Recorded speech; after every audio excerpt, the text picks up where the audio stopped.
السلام عليكم ورحمة الله وبركاته، أحبائي الكرام، أهلا وسهلا بحضراتكم.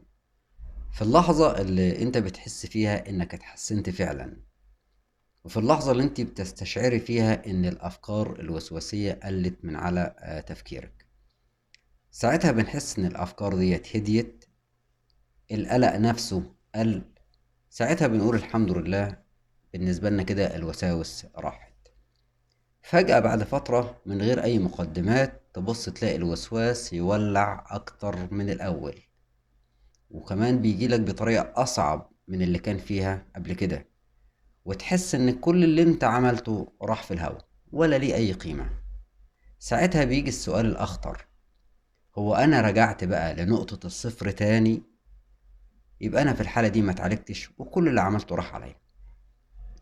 لو بيحصل ده معاكم فالحلقة دي معمولة علشانكم، مش علشان طبعا أديكم أمل كذاب، لكن علشان أفهمكم الحقيقة العلمية اللي لو فهمتوها مش هتنهاروا تاني أو هتحسوا إن انتوا رجعتوا لنقطة الصفر. الجزء الأول من حلقتنا هنوضح بعض الحقائق البسيطة. أول حاجة خليني أقول لكم حاجة مهمة جدا، وهي إن الوسواس مش بيرجع لأنه قوي، ولا لأنك ضعيف، ولا لأنك فشلتي. الوسواس غالبا بيرجع لأن دماغك بدأ يشعر بالأمان. أيوة، زي ما سمعتوا كده بالظبط. تعالوا نوضح بشرح بسيط الكلام ده. دماغك فيه جزء اسمه الجهاز العصبي الدفاعي.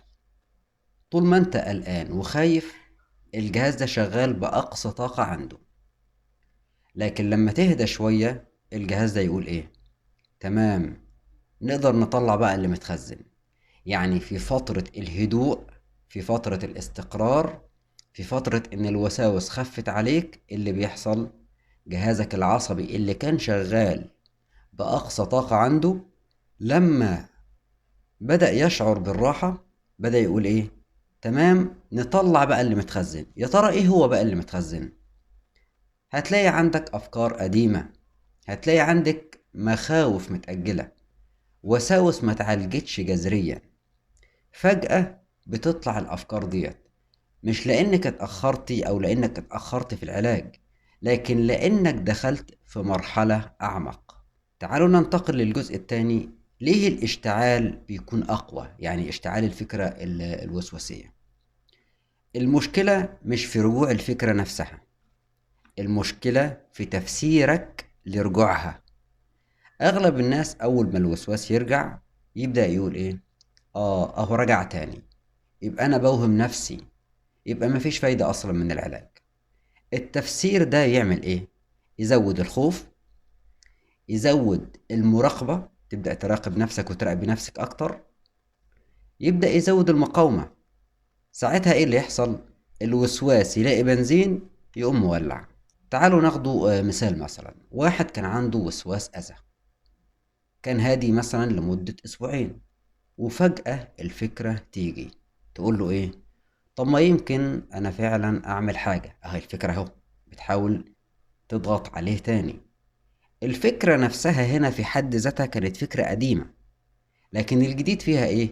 ان هو فزع منها وبدأ يخاف منها. وده اللي بيأثر عليك ويأثر عليكي، بانه بيخلي تفاعلنا مع الافكار يؤدي بينا الى فترة بنسميها فترة الانتكاسة، او فترة ان انا خلاص بقى مش عارف اتعالج تاني، وان خلاص اللي بعمله ده راح عليا. كل ده بيحصل بسبب ايه؟ تفسيرنا لرجوع الفكرة. خلاص كده، ندخل على الجزء الثالث، وهو تعالوا نفهم بقى ايه هي دورة الاشتعال الخفية اللي بتحصل جوه عقلنا، عشان نقدر نتعامل مع الافكار لما تيجي ترجع لنا تاني. اول حاجة بتحصل معانا وهو ان بيحصل في عقلك هدوء نسبي. خلاص انت طبقت التمارين، انت مشيتي على تمارين معينة، بدأت الافكار تهدى. اهو دي اول حاجة. تاني مرحلة، بتلاحظ وبتلاحظي ان انت بقيتي كويسة. اهو لحد كده ماشيين كويس. العقل في اللحظة دي يعمل ايه؟ يعمل اختبار لاواعي من الدماغ. اهو بعد الاختبار ده ما بيحصل بتظهر فكرة وسواسية. بعد ظهور الفكرة الوسواسية يحصل عندنا فزع وتفسير غلط. بعديها مباشرة نبدأ ندور على تطمين، نبدأ نحلل الأفكار دي، نبدأ نقاوم. حاجة من دي بتحصل. بعديها مباشرة بيحصل اشتعال أقوى للأفكار. ده باختصار الدورة اللي بتحصل في عقلك اللي بتؤدي إلى اشتعال الأفكار الوسواسية مرة تانية. وهنا بقى أهم نقطة عندنا لازم نفهمها، وهي إن الوسواس مش بيكبر من الفكرة، بيكبر من ردة الفعل. تعالوا ننتقل على الجزء الرابع ونعرف بقى إيه هو الخطأ القاتل اللي بيضيع التحسن بتاعنا.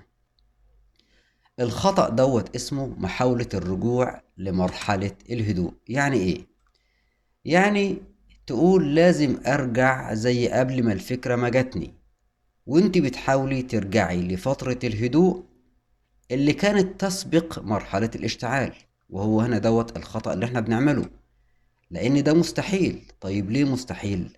لأن كل مرحلة علاج ليها شكل وليها إحساس مختلف. عشان كده دايما بنقوله إن التحسن مش خط مستقيم، التحسن عبارة عن موجات، يعني طالع نازل. اللي يفهم دوت عمره ما يوصل لمرحلة الانهيار اللي انتوا بتمروا بيها نتيجة ان العلاج لما بتتحسنوا ويجي العلاج ياخد المسار الطبيعي ويهبط بيكم شوية، بيحصل لكم حالة فزع وتحسوا وقتها ان العلاج ما كانش جايب نتيجة، ودي اللي بنسميها لحظة الانهيار. عشان كده ضروري نفهم الكلام اللي فات دوت كله. ننتقل للجزء الخامس، هناخد مع بعض 3 خطوات عملية تمنع الانهيار اللي بيحصل معانا دوت. الخطوة الأولى وهي إعادة التسمية علشان عقلنا يستوعب اللي بيحصل من بدايته. يعني مثلا أول ما الفكرة تيجي ما تقولش الوسواس رجع، لكن نقول إيه؟ نقول ديت موجة علاج. يعني أهو أنا قاعد في حالي أموري كويسة، الأفكار هجمت عليا الوسواسية. ساعتها ما تقولش لنفسك ده الوسواس رجع وأنا انتكست. نقول إيه؟ نقول دي موجة علاج أهو. يبقى بنغير التسمية من وسواس رجع إلى موجة علاج. ده حتى لو انت مش مصدق اللي انت بتقوله، اللغة هنا بتغير استجابة الدماغ، ودوت اللي احنا عاوزينه. تعالوا ناخد مثال عملي. مثلا الفكرة تجيلك تقولك انا هفقد السيطرة اهو. الرد عليها نقول ايه؟ نقول دي اشارة عصبية مش خطر. يعني لما تجيلنا افكار هفقد السيطرة مش هتحسن تاني، كل ده اهو بيجيلك في عقلك وبيجيلك في عقلك، هنرد نقول دي اشارة عصبية مش خطر. الخطوة التانية معانا وهي اللي هنسميها منع الوقود.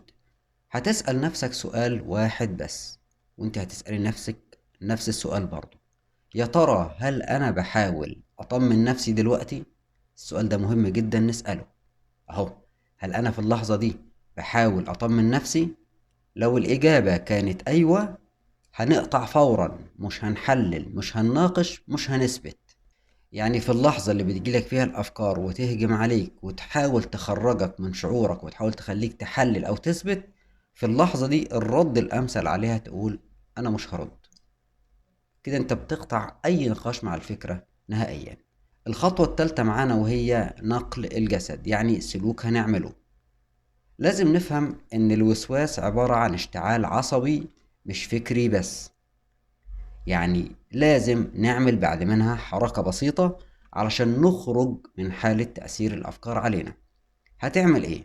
تتمشى مثلا، تقومي تغسلي وشك مثلا، يعني تمسك حاجة باردة بإيديك، تمسك حاجة دافية، تفتح الشباك. أعمل أي حركة جسدية. اللي هنا بنعملوه مش علشان تهرب من الفكرة، لكن علشان تفصل الدايرة الوسواسية اللي بتكون في عقلك. ال3 خطوات اللي فاتوا دول إذا عملناهم وقت ما الأفكار بتبدأ تهجم علينا، في الحالة دي احنا بنمنع اشتعال الأفكار الوسواسية على عقلنا مرة تانية. علشان كده الجملة الذهبية اللي عاوزكم تحفظوها دلوقتي وهي إن رجوع الوسواس مش معناه فشل، معناه إن العلاج دخل مرحلة أعمق.